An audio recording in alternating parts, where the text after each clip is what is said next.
नमस्कार दोस्तों, मैं के लखनी आप सभी लोगों का वर्णमाला की क्लास में बहुत बहुत स्वागत है। जो कि संस्कृत को लेकर हम लोग बात करेंगे, एक एक पॉइंट को लेकर बात करेंगे। यहाँ से आपका ज़्यादा से ज़्यादा प्रश्न फंसने के चांसेस होते हैं। मैं ये भी कहूँगा आपके 80% यहाँ पर प्रश्न फंसने की चांसेस होते हैं, ठीक है। लेकिन ये थ्योरी है, थ्योरी हम कंप्लीट ओनली 30 क्लास में आपकी कंप्लीट कराने वाले हैं। आप 30 क्लास कवर कर लीजिएगा। आपको संस्कृत की कोई बुक नहीं, कोई प्रैक्टिस सेट नहीं लेने की जरूरत है। बहुत ही शानदार तरीके से हम लोग कवर कर रहे हैं। चलिए, तो आपको बिल्कुल जीरो से संस्कृत नहीं आ रही है, फिर भी आप इसको अच्छा कर जाएंगे। 30 क्लास में 30 नंबर आपके हैं। हर एक क्लास से आपके एक दो नंबर मिलेंगे। मतलब आपने 30 क्लासें अगर अच्छे से कवर कर ली हैं तो आपके 27-28 मार्क कहीं नहीं गए हैं। कोई भी रोक नहीं सकता उससे, ठीक है। हाँ, चलिए, तो सबसे पहले प्रश्न क्या बनता है, संस्कृत शब्द बना कैसे, संस्कृत शब्द क्या है, ठीक है। तो संस्कृत शब्द में क्या होता है, शम उपसर्ग है प्लस क्री धातु है। क्री धातु से अक्ता प्रत्यय होगा, बनेगा संस्कृत, ठीक है। क्या बनेगा, संस्कृत। अब बात आती है संस्कृत शब्द की व्युत्पत्ति हो गई। पूछ लेगा संस्कृत शब्द में उपसर्ग कौन सा है, तो ये उपसर्ग है। क्या है, उपसर्ग है। पूछ लेगा धातु कौन सी, तो ये धातु है। पूछ लेगा प्रत्यय कौन सा है, तो ये प्रत्यय है। ओके, सारी चीजें क्लियर है। उसके बाद बात करते हैं अगला पॉइंट। ये कहता है जब संस्कृत शब्द बन गया है तो इसका अर्थ क्या होता है, तो इसका होता है शुद्ध। यानी कि ये संस्कृत भाषा क्या है, सबकी माता है, जननी है सभी भाषाओं की। तो भैया शुद्ध होनी चाहिए, तो कहा कि शुद्ध, इसी के पर्यायवाची परिनिष्ठित, ठीक है, परिनिष्ठित, परिमार्जित या स्फुटित। अन्य नाम भी होते हैं, बहुत सारे नाम, परिमार्जित, स्फुटित, शुद्ध, स्पष्ट, ठीक है, इत्यादि। तो संस्कृत शब्द से यहीं से इतनी प्रश्न बनता है और हम एग्जाम की दृष्टि से कवर करेंगे। आगे बात करते हैं व्याकरण। व्याकरण शब्द कैसे बना, तो कहा कि बी और आंग, ये दो उपसर्ग हैं। बी और आंग दो उपसर्ग हैं। उसके बाद इसमें क्री धातु है। क्री धातु से लिट प्रत्यय होता है, लिट में अन बजता है, ठीक है। तो पूछेगा क्या, प्रश्न कैसे पूछेगा, ये आपकी व्याकरण शब्द की व्युत्पत्ति हो गई। ओके, व्याकरण करता क्या है, तो व्याकरण जो है नए नए शब्दों को जो शुद्ध करता है, मतलब सार्थक अर्थ देता है, उनको बनाता है, उत्पत्ति करता है। तो इसमें एक ये दोनों क्या हैं, उपसर्ग हैं। पूछ लेगा व्याकरण शब्द में कितने उपसर्ग हैं, दो उपसर्ग हैं। कौन कौन से, बी और आंग। उसके बाद क्री है, क्री क्या है, धातु है। लिट क्या है, ये प्रत्यय है, ठीक है। तो बनता है व्याकरण। और व्याकरण शब्द का अर्थ क्या होता है, नए नए शब्दों को बनाना, शब्दों को बनाना, ठीक है। अब जो शब्द बना देता है, बनाने के बाद शब्द जाते कहाँ हैं, तो उसका अनुसरण करने वाला जो है वो साहित्य, गद्य है, पद्य है, ये इन शब्दों का अनुसरण करता है, मतलब लेता है, अपनी गद्य इत्यादि की क्रिया करता है, ठीक है। इतनी चीजें सब क्लियर हैं, वेरी गुड। आगे बात करते हैं पॉइंट नंबर आगे। तो कहा कि त्रिमुनि, सभी जानते हैं, एक मिनट मुझे करना पड़ेगा। चलिए, त्रिमुनि कौन कौन से, सभी जानते हैं। तो त्रिमुनि में कौन कौन आते हैं, आपके पाणिनि आते हैं, आपके पतंजलि आते हैं, और आपके कात्यायन आते हैं। कात्यायन, कात्यायन का नाम है बर रुचि, बहुत पूछा गया प्रश्न। तो पाणिनि ने क्या लिखा, अष्टाध्यायी, नहीं मालूम है तो याद कर लीजिए, वेरी इंपोर्टेंट, व्याकरण ग्रंथ है। पतंजलि ने क्या लिखा, महाभाष्य लिखा है, ठीक है। और कात्यायन क्या है, ये वार्तिकार थे। इन्होंने, आप देखेंगे लव सिद्धांत कौमुदी एक जो वरदराज की है, ठीक है, लव सिद्धांत कौमुदी एक है, उसमें वार्तिक सूत्र है। वार्तिक मतलब जो छूट गया है, जो पर्वणनी से छूट गया है वो उन्होंने कात्यायन ने लिखा है, उसे वार्तिक कहा गया है। ठीक है, तो यहां पर आप लोग याद रखिएगा वार्तिकार कौन है, वहां कहीं आप देखेंगे तो ऐसा लिखा होगा शॉर्ट में वार्तिक। ठीक है, हमेशा याद रखिए, जब भी आगे आएगा तो मैं बता दूंगा। वार्तिक को आप जो डाउट पढ़ेंगे वो वार्तिक के ऊपर है, संधि के, तो वहां भी आपके मिल जाएंगे, देखने को मिल जाएंगे। ओके, इतनी चीजें सारी क्लियर हुई कि नहीं हुई आपको। आगे बढ़ते हैं। अब अष्टाध्यायी व्याकरण, जो अष्टाध्यायी है व्याकरण के महत्वपूर्ण कुछ बिंदु हैं, उनको ध्यान रखिएगा, यहां से बहुत प्रश्न बनता है। अष्टाध्यायी में कितने अध्याय हैं? 8 अध्याय हैं। प्रत्येक अध्याय में 4-4 पाद होते हैं। कुल कितने पाद हो गए? तो 8 चकु 32 पाद हो गए टोटल। ठीक है, अष्टाध्यायी का पहला सूत्र कौन सा? वृद्धि राधैच, और अंतिम सूत्र कौन सा? अ। ठीक है, याद रहेगा कि नहीं रहेगा? समझ गए इतनी चीजें? हाँ, कैसा है ग्रंथ ये? तो व्याकरण का ग्रंथ है, इसमें केवल सूत्र ही लिखे गए। लगभग कितने हैं? तो लगभग आपके 4000 हैं। ठीक है, अगर आपका कहीं कहीं ऐसा मिले 3995 और 4000 ऑप्शन ना हो तो आप इसको लगाइएगा। अगर वैसे तो, क्योंकि इसमें लगभग की बात चल रही है और प्रश्न यही पूछा जाता है लगभग कितने हैं या कितने हैं। ऑप्शन 395 ना हो तो आप 4000 लगा के आइएगा, क्लियर हो जाएगा। ठीक है, इतनी सभी को क्लियर बात है। एक एक पॉइंट को लेकर मैं बात कर रहा हूं। अब देखिए स्वर या अच, स्वर कितने कहेंगे, अच किसे कहेंगे? तो स्वर का दूसरा नाम है अच। ठीक है, स्वयं राजन्ते इति स्वरा, कहा कि स्वयं में जो राजा है, मैं केवल याद करने के लिए बता रहा हूं, इसका ये अर्थ नहीं है। स्वयं में जो अपने में राजा है वो स्वर है। मतलब राजा कौन होता है? राजा वही व्यक्ति होता है जो केवल किसी की सहायता नहीं लेता है, किसी की सहायता नहीं लेता है। ठीक है, नहीं लेता है, उसे हम क्या कहेंगे? राजा कहेंगे। और स्वर का क्या है? स्वर भी किसी वर्ड की सहायता नहीं ले जाते हैं, अपने आप से उच्चारित होने वाले वर्ड। ठीक है, किसी की सहायता न ली जाए और अपने आप से उच्चारित वर्ड को हम स्वर कहते हैं। ये परिभाषा थी, लेकिन हमने इस शीट को थोड़ा सा पलट दिया।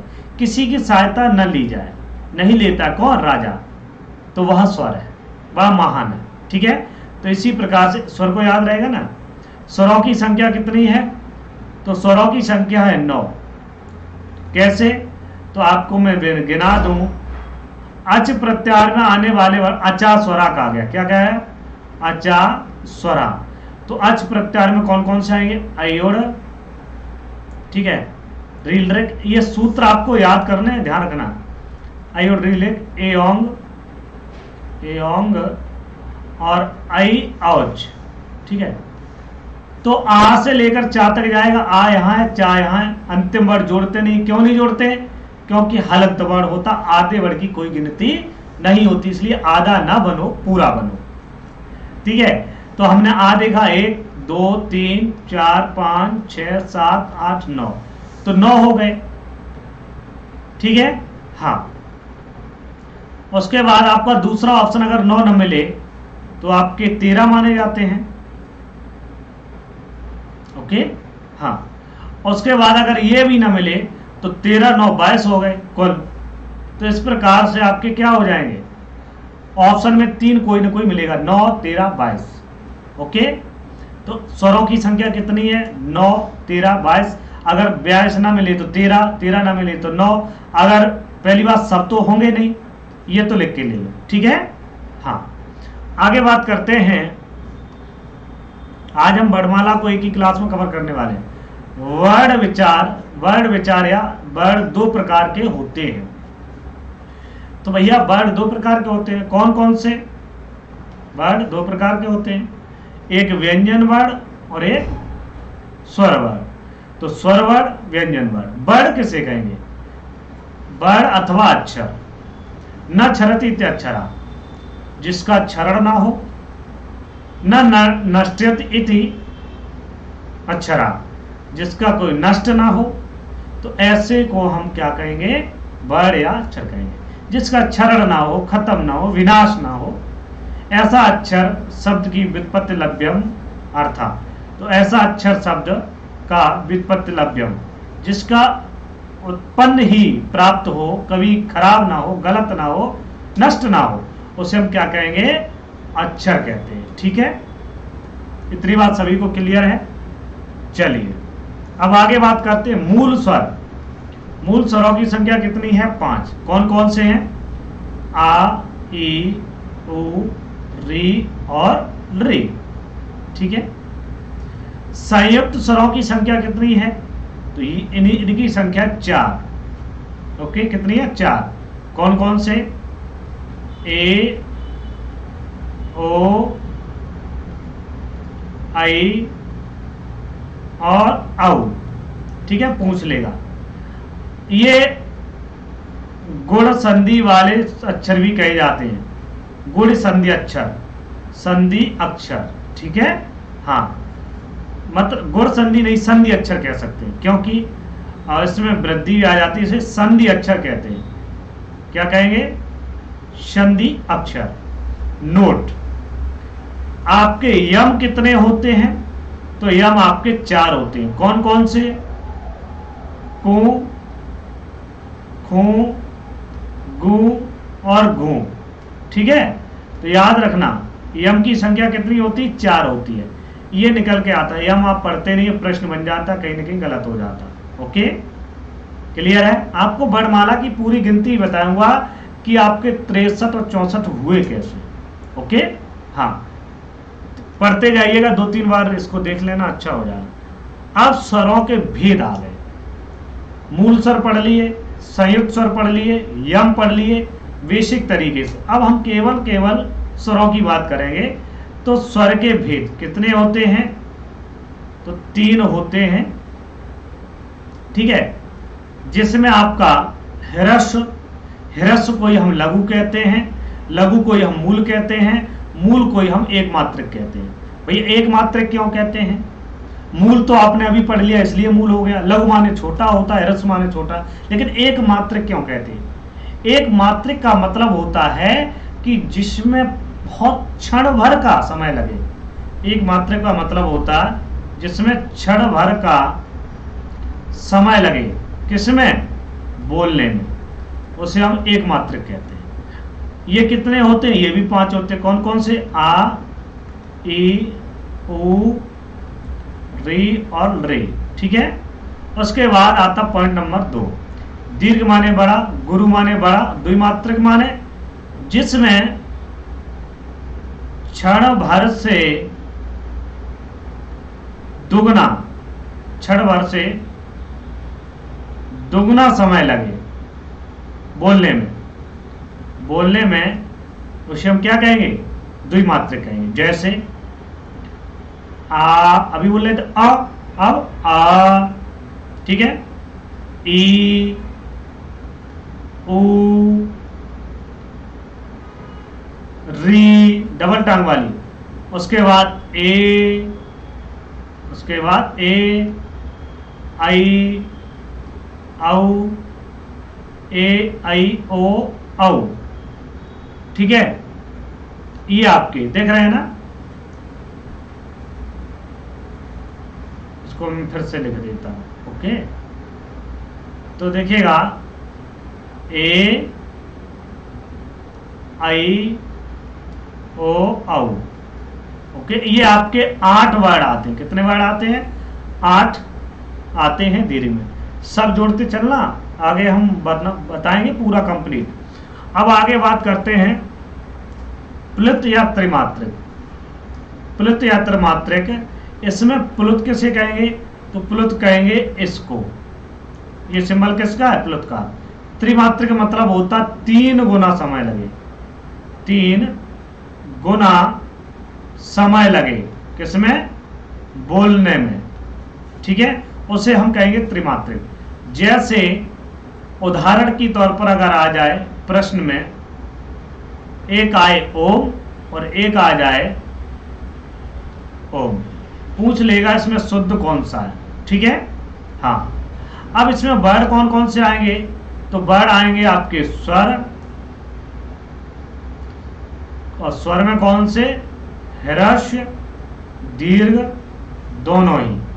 8 5 13 वर्ड आएंगे, मतलब 8 दीर्घ के और 5 ह्रस्व के, तो 13 वर्ड आएंगे। 13 वर्ड में यही लगातार चला जाएगा। ओके, तो इसमें बोलते हैं ना ओ, तो शुरू से होता है ह्रस्व से ओ, बढ़ते चले जाते हो दीर्घ तक, ओ प्लुत तक आते हो, तो तीनों का समय मिल जाता है इसी में। ठीक है, तो इसे हम प्लुत या त्रिमात्रिक स्वर कहते हैं, जाने रहिएगा। ये तो स्वर की बात हो गई। अब बात आती वर्णों का उच्चारण काल। ठीक है, एक मात्रिक मतलब जैसे आ, जो हमने बता चुके हैं, क्षण भर, इसमें क्षण से दुगना, इसमें 3 गुना। ठीक है, मात्रा काल किसे कहेंगे, जो मात्रिक लिखा है, मात्रा काल माने समय, मात्रा का समय, तो एक मात्रा का काल कहेंगे पलक झपकने। जैसे आपकी पलक झपकती है, इतना जो समय लगता कि तुरंत आंख बंद हुई खुल गई, इसे हम मात्रा का काल कहेंगे, एक मात्रा का समय कहेंगे। ठीक है, चलिए अब आती है बात व्यंजन हल वर्ड की। व्यंजन को और क्या कहते हैं, हल वर्ड कहते हैं। ठीक है, अनवग भवति व्यंजनम, कहा कि जिसमें अपनी क्षमता ना हो, जिसमें अपनी क्षमता ना हो, किसी दूसरे की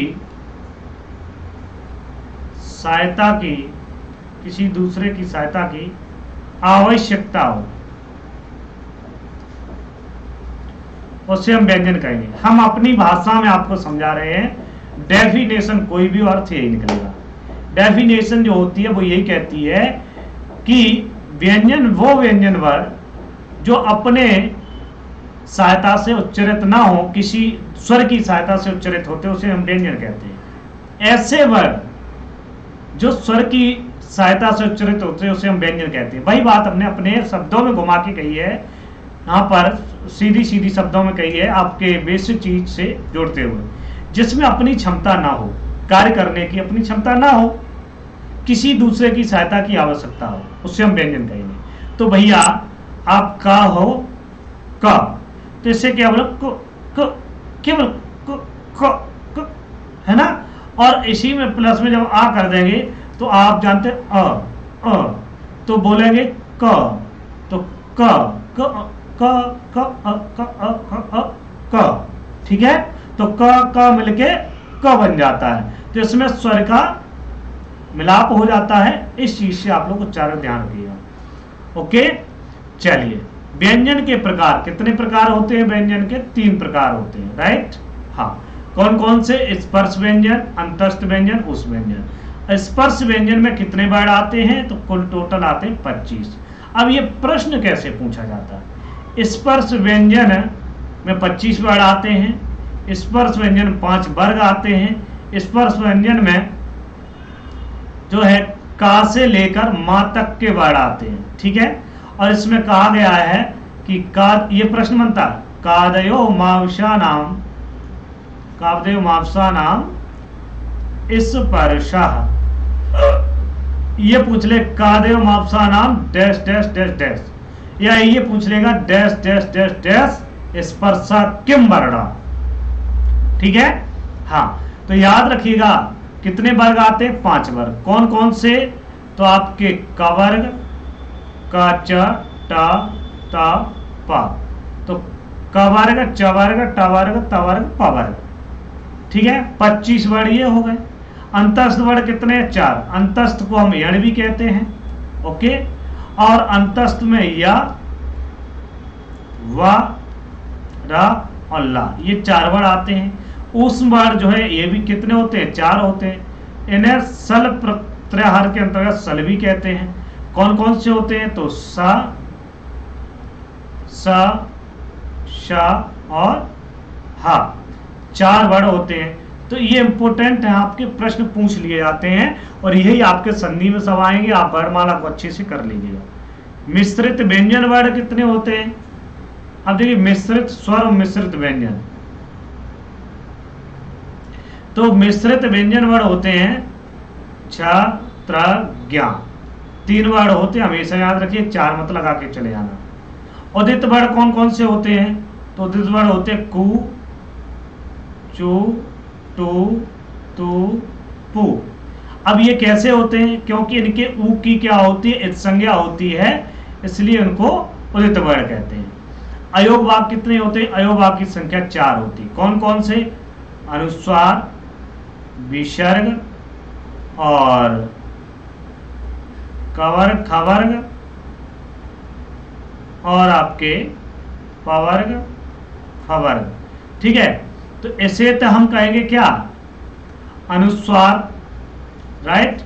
इसे हम क्या कहेंगे? विसर्ग। इसे हम क्या कहेंगे? ऐसे प्रश्न आते हैं, जीवामूलम या जीवामूली, इसे क्या कहेंगे? उपपदमानी।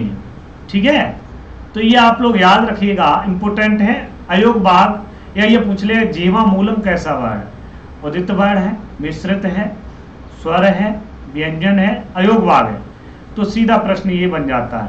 आप लोग पॉजिटिव सोचो, लेकिन ऐसा मत सोचो क्रम की यहाँ अनुस्वार, विसर्ग, जीवामूल्य और उपपदमानी, उसके पलट वाले भी अपोजिट भी सोचो, प्रश्न अपोजिट भी बन सकता है।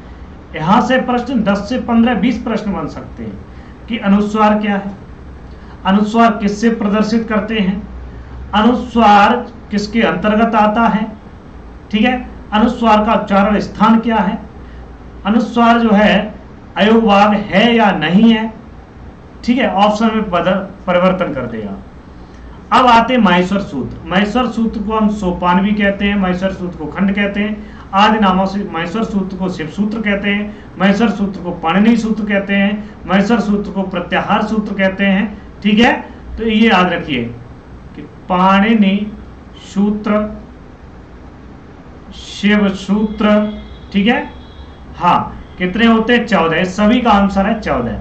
अब ये क्या, ये आपको याद करने पड़ेंगे, याद जरूरी है। ठीक है, तो अयोड, रिलिट, एवं, अयोच, हैवरट, लण, यमगढ़ नाम, झवय, घट 10, जबगढ़ 10, खप, चढ़, तब, कपय, ससर, हल। 14 सूत्र, 14 सूत्रों का ही कमाल है 42 प्रत्याहारों में। ठीक है, जो कि ये प्रत्याहार के लिए बनाए गए, प्रत्याहार की उत्पत्ति के लिए जो कैसे बनेंगे वो आप जानिएगा। माहेश्वर सूत्रों में हा को 2 बार क्यों गिना गया? ठीक है, तो कहा कि अटेक प्रत्याहार और सल प्रत्याहार नहीं बन रहे थे, तो इसलिए एक तो हैवरट का हा और एक आपका हल का हा, ठीक है, करने के लिए गिने गए। इत संज्ञा करने वाला सूत्र है हलंत्यम। ये क्या कहता है? जैसे आपने अभी पढ़ा था अयोर, क्या पढ़ा था? अयोर। तो इसमें अंतिम हलवर्ड कौन सा है? ठीक है, इसमें अंतिम हलवर्ड कौन सा है वो जरा बताएं। तो देखिएगा, हलंत्यम क्या है? ये अंतिम हलवर्ड की इत संज्ञा करता है। इत संज्ञा का फल क्या होता है? उस वर्ड का लोप हो जाता है, लोप हो जाता है। समझ गए? हाँ, तो यहां पर अंतिम वर्ड ड़ा है, तो इसका इससे संज्ञा हो जाएगी सूत्र से, हलंत्यम से, तो इसका लोप हो जाएगा। सर फिर क्या बचेंगे? फिर बचेंगे आ, ई, ओ, 3 वर्ड ही बचेंगे। इसीलिए प्रत्याहार में इन्हीं को गिना जाता है। ठीक है, चलिए आगे बात करते हैं। प्रत्याहार कितने होते हैं? 42 होते हैं। प्रत्याहार विधायक सूत्र कौन सा? आज रखते हैं ना, Samhita is correct, right, okay. Note, Sanskrit व्याकरण में 42 प्रत्याहार है। कुल विद्वानों ने रा, जो लड़ आप पढ़ते लड़, ठीक है, तो ड़ा और यम प्रत्याहार भी मानते हैं, अतः इनके अनुसार प्रत्याहार 43 और 44 होते हैं। लेकिन कुल मिला के ऑप्शन में अगर 42 दिया हो तो आप 42 ही लगा के आना। अगर ये कहा जाए कि अन्य विद्वानों के मत में कितने प्रत्याहार हैं, तो ऑप्शन में 43 या 44 दिया होगा, कोई लगा के आना, ठीक है। या आपका ऐसा दिया हो 42 या 43, ठीक है, और कहीं में दिया हो 45, 41, 40, तो आप लोग इसको लगा के आना, ठीक है, कोई डाउट नहीं होना चाहिए। अब प्रत्याहार जो 42 हैं वो इस प्रकार हैं।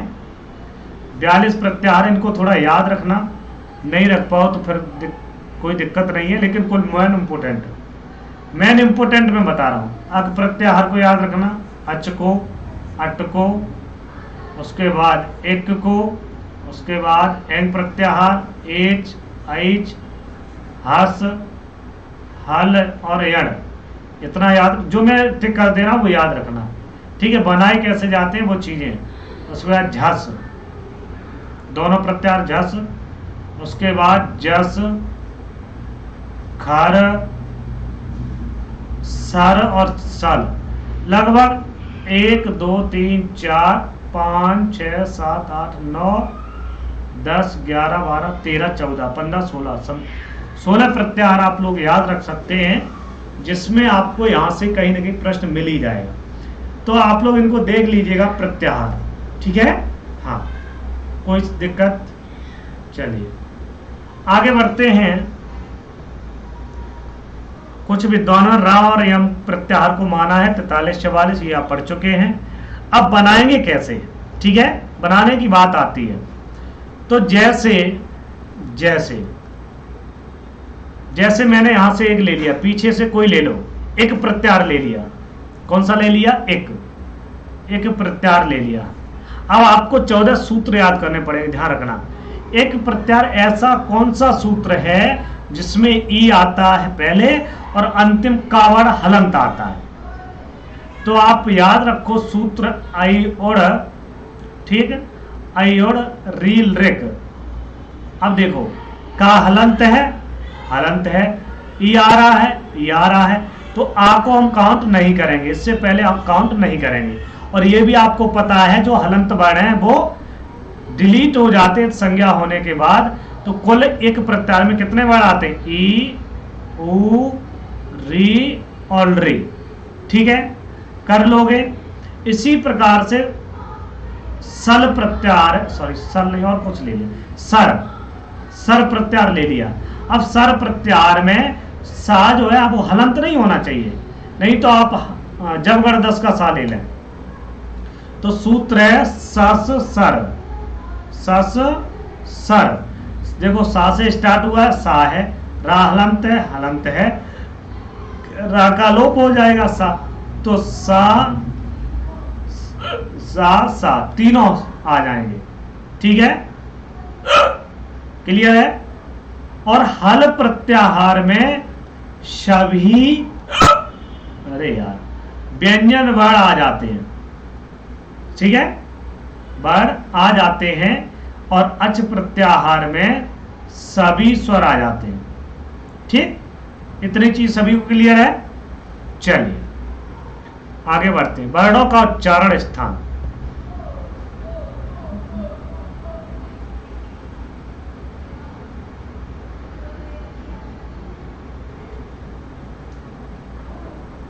ठीक है, वर्णों का उच्चारण स्थान क्या है तो आप बहुत अच्छे से जानते भी हैं। तो आ, कु, हा विसर्ग, तो आ से छोटा या बड़ा, कु से मतलब का वर्ग, ठीक है, हा से मतलब हा। तो मैं यहां लिख दे रहा हूं आ या छोटा बड़ा, या कु मतलब का वर्ग, उसके बाद हा, उसके बाद विसर्ग। चारों का उच्चारण स्थान कंठ है। इसी प्रकार से इचुएसानाम तालु, ऋतुरसाणाम मूर्धा, ऋतुलसाणाम दंता। क्लियर है। तो ऋतु मतलब ऋतु माने तवर्ग और ला और सा, ठीक, इसमें री टू माने टवर्ग, रा और सा, समझ गए। तो इनका उच्चारण स्थान क्या होगा, दंत होगा, मूर्धा होगा, तालु होगा, कंठ होगा। उपु पद्मान या नाम ओष्ठो, तो उपपद्मानिया नाम यमगणना नाम नासिका च एदौ तो, इसको ध्यान रखिए। ए और ए का उच्चारण स्थान कंठ तालु है, ओ और औ का उच्चारण स्थान जो है कंठोष्ठ है। यहां से प्रश्न बहुत बनता है। आगे बात करते हैं वकार से दंतोष्ठ। वा का उच्चारण स्थान जो है वा का वो है दंतोष्ठ। जीवामूलम जो हमने जीवामूलस्य या जीवामूलम, तो ये वही वर्ण आएंगे कवर्ग और खवर्ग, पवर्ग और फवर्ग, ठीक है। उपपद्मानी ये आ जाएंगे, ठीक है। तो अब देखिएगा कुछ महत्वपूर्ण उच्चारण स्थान कैसे हैं, तो मैं इसको आपको बता देता हूं, आप लोग याद रखिएगा। जैसे आपका कवर्ग है, कवर्ग का क्या है कंठ, क्या है कंठ, और इसका पंचम वर्ण गा है, गा का नासिका है, तो कंठ प्लस नासिका किसका होगा गा का, ठीक है। इसके बाद चवर्ग में चा का तालु है, नाम तालु, तो तालु का गा यहाँ का क्या हो जाएगा नासिका, ठीक है। तो यहाँ का क्या हो जाएगा नासिका। इसी पर का चट्टा टवर का ऋतु रसाना मुर्दा होता है, तो मुर्दा हो जाएगा, मुर्दा प्लस नासिका, तो टा ठा डा डा ड़ा में किसका हो जाएगा ये हो जाएगा। तो ये आपके पांचों याद रखिए ना, इचुएसानम तालु ऋतु रसाम मुर्दा और ऋतुलसा, हाँ तवर का, तो दंत प्लस तथा दादा ना।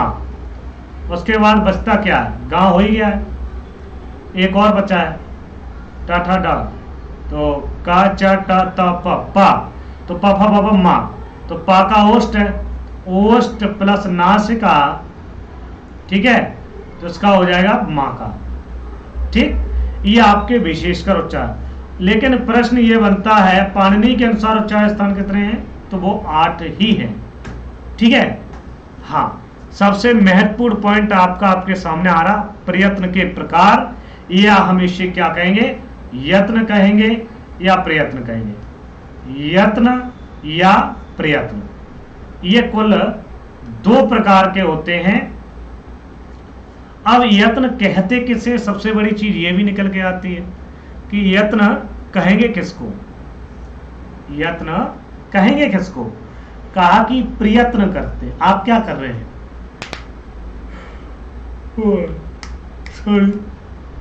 आप कर क्या रहे हैं, आप प्रयत्न कर रहे हैं, आप मेहनत कर रहे हैं, किसके लिए जॉब के लिए। तो वर्णों के उच्चारण करने की जो चेष्टा है, चेष्टा मतलब मैं चाह रहा हूं कि मैं उच्चारण करूं, उसे हम यत्न कहते हैं। प्रयत्न 2 प्रकार के होते हैं, आभ्यंतर और बाह्य। आभ्यंतर 5 प्रकार का होता है, बाह्य 11 प्रकार के होते हैं। तो जब आप लोग आभ्यंतर प्रयत्न पढ़ें तो आप वर्णमाला को रंग जाएं कि हमें आभ्यंतर ही दिख रहा है और कुछ नहीं दिख रहा है, ठीक है। इस चीज को नोट कर लें क्योंकि फिर समस्या होती है। बाह्य प्रयत्न पढ़ें, दोनों में वर्ण वही है, अलग अलग थोड़ी सिचुएशन होती है बस। जब बाह्य पढ़ें तो बाह्य में ही रम जाएं, ओके। चलिए, तो आभ्यंतर प्रयत्न 5 प्रकार के होते हैं, तो ये तो आप अच्छे से पढ़ ही जाएंगे क्योंकि इसमें ज्यादा कोई खास नहीं है। बाह्य में आप लोग का थोड़ी दिक्कत आ जाती है, आप लोग गड़बड़ कर देते हैं, ठीक है। हाँ, और इस चीज को नोट कर लें अच्छे से क्योंकि कोई समस्या ना हो। मैं उम्मीद करता हूँ आपको, उम्मीद करता हूँ तालिका इत्यादि भी दे दूंगा बताने के लिए। तो स्पष्ट प्रयत्न किसे कहेंगे, पूछ लिया है कौन से वर्ण का स्पष्ट प्रयत्न। मान लो तो आपके जो स्पर्श वर्ण आते हैं, उनको ही हम स्पष्ट प्रयत्न कहते हैं। कितने वर्ण होते हैं 25 वर्ण। अब 25 वर्णों में से यह पूछ लेगा प वर्ण का कौन सा प्रयत्न है, स्पष्ट, ईषद स्पष्ट, विव्रत, समृत इत्यादि, ठीक है। तो आपको स्पष्ट प्रयत्न ही लगाना क्योंकि ये स्पर्श वर्ण के अंतर्गत आते हैं। कितने वर्ग 5 वर्ग। अब फिर वर्णमाला आप पढ़ रहे हो, ठीक है, याद रखना हमेशा काम आएगी वर्णमाला। का से लेकर मां तक के वर्ण आते हैं, सभी जानते हैं, हम पढ़ा भी चुके हैं, उसे हम स्पष्ट प्रयत्न कहेंगे, राइट। समझ में आया कि नहीं आया। स्पष्ट का मतलब होता स्पष्ट उच्चारण बोलने की चेष्टा करना। ईषद स्पष्ट थोड़ा सा स्पष्ट, थोड़ा सा। तो इसमें कौन कौन से वर्ण आएंगे, तो इसमें आपके अंतस्थ वर्ण आएंगे। ठीक है, वही रिपीट हो रहा है कि नहीं, अंतस्थ वर्ण। तो अंतस्थ वर्ण 4 होते हैं, कौन कौन से तो आप जानते हैं, या, वा, रा, ला, इनको हम यण भी कहते हैं। क्लियर है। आगे बात करते हैं विव्रत। विव्रतम स्वराणाम, कहा कि इसमें स्वर वर्ण आते हैं, जितने भी स्वर हैं सभी स्वर आते हैं, स्वर वर्ण आते हैं। स्वर वर्ण आपको पता ही है, मैंने बता दिया। ओके, जिसका विव्रत खुला हो, खूब अच्छे से बोल पाओ, आ, ए, ओ, ठीक है, ई सद विव्रत, थोड़ा सा, जिसे हम क्या कहेंगे, ऊष्म वर्ण। क्या कहेंगे, ऊष्म वर्ण। ऊष्म वर्णों की संख्या कितनी होती है, 4। कौन कौन से, सा, शा, शा और हा। क्लियर है। ठीक है, इसे हम सल भी कहते हैं, सल प्रत्याहार के अंतर्गत आते हैं।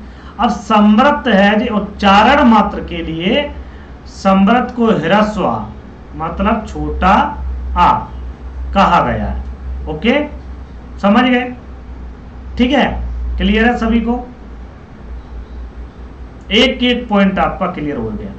अब देखो बाह्य प्रयत्न में थोड़ा समझना पड़ेगा। यहाँ सारी मैंने बनाई है, आप लोग स्क्रीनशॉट लेना चाहे तो ले सकते हैं। आभ्यंतर प्रयत्न की पूरी कंप्लीट तालिका है। 25 ये हैं, 4 ये हैं, 9 ये हैं, 4 ये, 1 ये। ठीक है, हाँ, तो आप लोग स्क्रीनशॉट ले सकते हैं। उसके बाद आगे बढ़ते हैं। क्या, आप बाह्य प्रयत्न देखो, बाह्य प्रयत्न में केवल समझने का फेर है, अंतर कुछ नहीं है। ठीक है,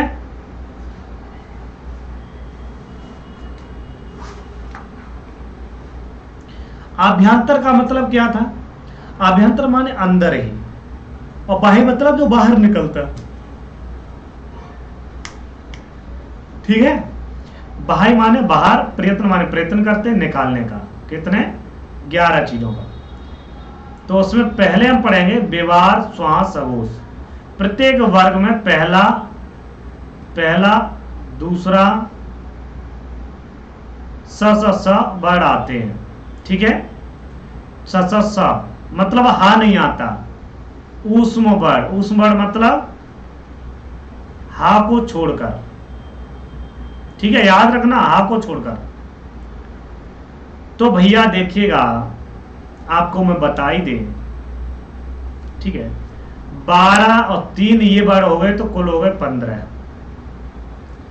लेकिन याद रखने के लिए मैं एक चीज बता रहा हूं, विवाद, श्वास, अघोष को। इसमें जो सबसे अच्छा याद करने का तरीका खर प्रत्याहार, इसको बनाना सीखे। खर प्रत्याहार कहां से बनेगा, तो आपका सूत्र है ख, फ, छ, ठ, थ, च, ट, त, व। ख, फ, छ, ठ, थ, चट, तव। फिर आता है कपय, फिर ख, फ, छ, ठ, चट, तव, कपय। फिर आता स, स।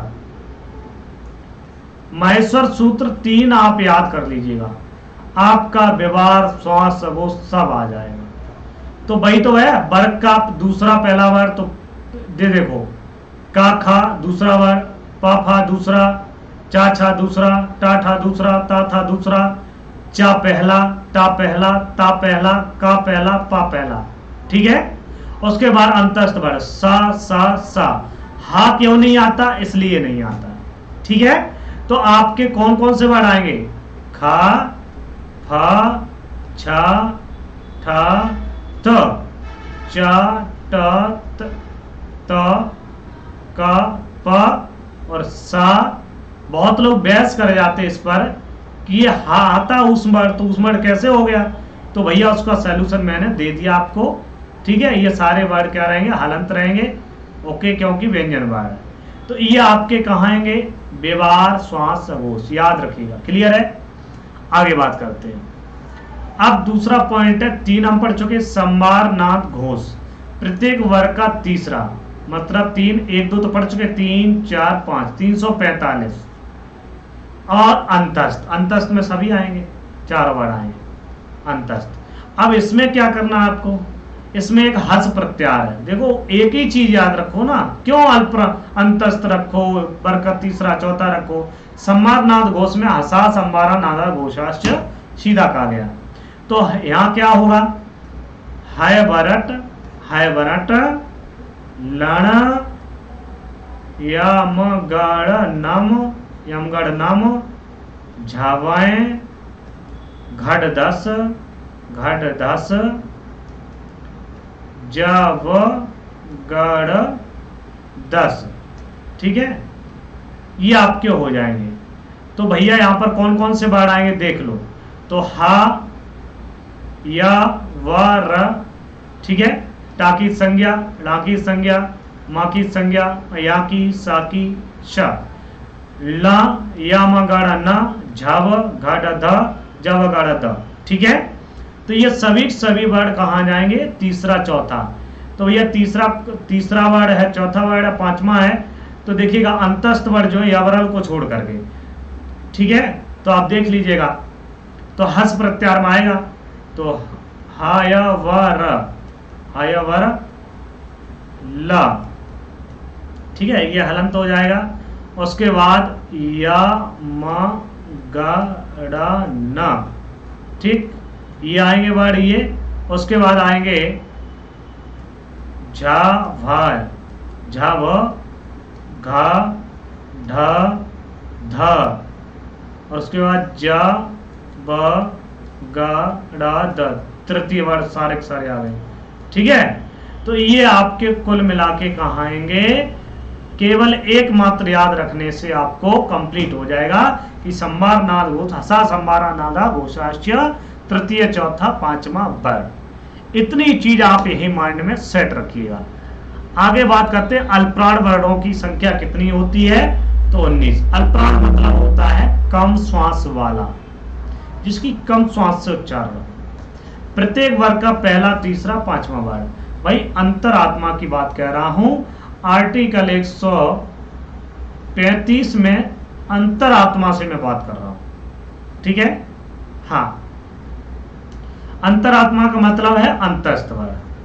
आर्टिकल 135 से अंतस्थ वर्ड निकलते हैं हमारे, अंतरात्मा से दुआ निकल रही है या बुरे वर्ड निकल रहे हैं कि आपका ऐसा हो जाए, वो है अल्पप्राण। ठीक, तो पहला वर्ड का, च, ट, त, प। तृतीय वर्ड ग, ज, ड़, द, व। ठीक है, और पंचम वर्ड ग, य, ड़, न, म। उसके बाद अंतस्थ वर्ड य, व, र, ल। ये आपके सभी वर्ड क्या हैं, हलंत कर दीजिएगा, क्योंकि व्यंजन वर्ड हैं और व्यंजन वर्ड किसी की सहायता जरूर लेते हैं। इतनी क्षमता नहीं है कि अपने द्वारा उच्चारित हो पाए, इसे हम कहते हैं अल्पप्राण। समझ गए? तो ऐसे आप लोग याद रखिए, कुछ ज्यादा कठिन नहीं। आगे बात करते हैं महाप्राण। तो महाप्राण में भैया महाप्राण हो जाता है, निकल लेता आदमी। कितनी वर्णों की संख्या? 14। ठीक है, प्रत्येक वर्ग में दूसरा चौथा। भाई जब 1 2 3 निकल गए तो प्रत्येक वर्ग का दूसरा चौथा रह गया। और ऊष्म वर्ड आते हैं। ठीक है, उसमें अब हावी आ जाएगा। तो देखिएगा यहां पर दूसरा चौथा ऊष्म वर्ड। तो दूसरा कौन सा है? तो दूसरा वही है, खाएगा, छ, ठ, थ। ठीक है, ख, छ, ठ, थ, फ। ओके, चौथा वर्ड घा, झ, ढ, ध, भ। प, फ, ब, भ, म। ठीक है, उसके बाद ऊष्म वर्ड जो है, तो ऊष्म वर्ड आपके स, श, श और हा। तो कुल कितने वर्ड हो गए?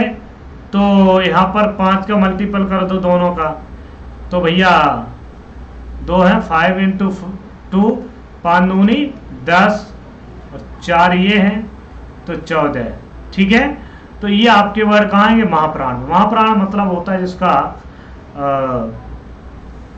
अधिक, ज्यादा वायु निकले, प्राण का अर्थ हुआ हो, वायु का अर्थ हुआ हो, बोलने में ताकत ज्यादा लगी हो, भीतर से अधिक वायु को लगाया हो कि जब चिल्लाते हैं तो पूरी ताकत लगाते हैं। ठीक है, तो उसे महाप्राण कहेंगे। ठीक है, अब देखिएगा आगे बढ़ते हैं।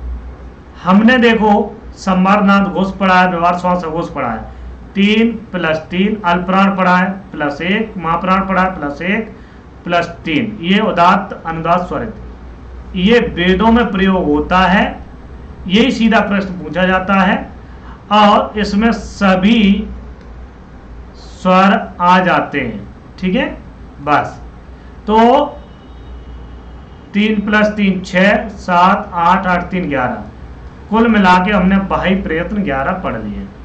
ये बात आपको समझ में आ रही है या नहीं, क्लियर हुआ कि नहीं हुआ वर्णमाला? ठीक है, हाँ। अब वर्णमाला की कुछ प्रमुख संज्ञाएं हैं, ये आप लोग सूत्र याद रखिएगा। ठीक है, क्योंकि टाइम बहुत हो रहा है, ओवर हो रहा है, लगभग 45 मिनट की क्लास हो चुकी है, तो 5 मिनट में आपकी संज्ञाएं जो है और देख लीजिएगा बस। व्याकरण की प्रमुख संज्ञाएं हैं, तो वृद्धि संज्ञा का सूत्र वृद्धिरादेश, गुण संज्ञा का अधीन गुणा, संयोग संज्ञा का हलंतर संयोगा, अनुनासिक संज्ञा का मुखनाश का वचनोन्नास का। ठीक है, तुल्याच प्रथम सवर संज्ञा करने वाला सूत्र, प्रक्रिया संज्ञा करने वाला, घा संज्ञा करने वाला तरफ तंपु घा, निष्ठा संज्ञा अक्ता अक्तवतु निष्ठा, इंपोर्टेंट पॉइंट ऑफ व्यू लिए हैं। सर्वनाम संज्ञा करने वाला सर्वाधीन सर्वनामानी, अव्यय संज्ञा करने वाला सूत्र स्वरादि निपात अव्ययम, विभाषा संज्ञा वाला नवेति विभाषा, संप्रसारण संज्ञा करने वाला इंगड़ा संप्रसारणम, टी संज्ञा करने वाला सूत्र अचोन्त्याद टी, उपदा संज्ञा करने वाला सूत्र अलोन्त्याद पूर्वदा, नदी संज्ञा करने वाला सूत्र यू स्त्राक्यो नदी, और शेषो घैसक घी संज्ञा करने वाला, घी संज्ञा करने वाला शेषो घैसक की। ठीक है, पद संज्ञा करने वाला सूत्र है सप्तगंतम पदम, संहिता संज्ञा परासर्गता संहिता, सत संज्ञा तौ सत, सत्री सानस प्रत्यय की सत संज्ञा होती है, अर्थवा धातुर प्रत्यय प्रातिपदिक, पदापदिक संज्ञा करने वाला सूत्र है अर्थवा धातुर प्रत्यय प्रातिपदिकम, उपसर्ग संज्ञा करने वाला उपसर्ग क्रिया योग है उपसर्ग संज्ञा। कुछ महत्वपूर्ण ये बिंदु हैं। स्थानीय आदेश क्या है?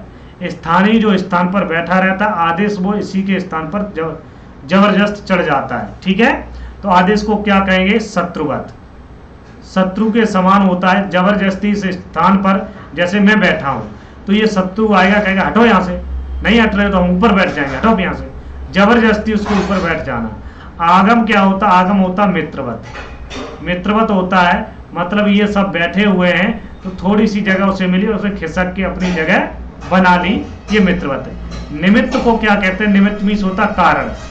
कहा कि हम आदेश जब करते हैं तो कहा कि जो व्यक्ति वहां बैठा होता है वो तो उठ जाता, मान लो जबरदस्ती ले लिया, लेकिन उसका अस्तित्व तो बना रहता है ना, तो वो निमित्त हो गया। मान लीजिए आप पढ़ रहे हैं, डेली आते हैं, एक दिन नहीं आए तो आपका अस्तित्व चला गया कि आपने क्लास नहीं ली। ठीक है, हाँ, तो इसलिए मैं कहता हूं निमित्त को क्या कहते हैं? कारण कहते हैं उस चीज को। अब आपके कुल वर्णमाला के अक्षर कितने होते हैं ये आप देख लीजिएगा।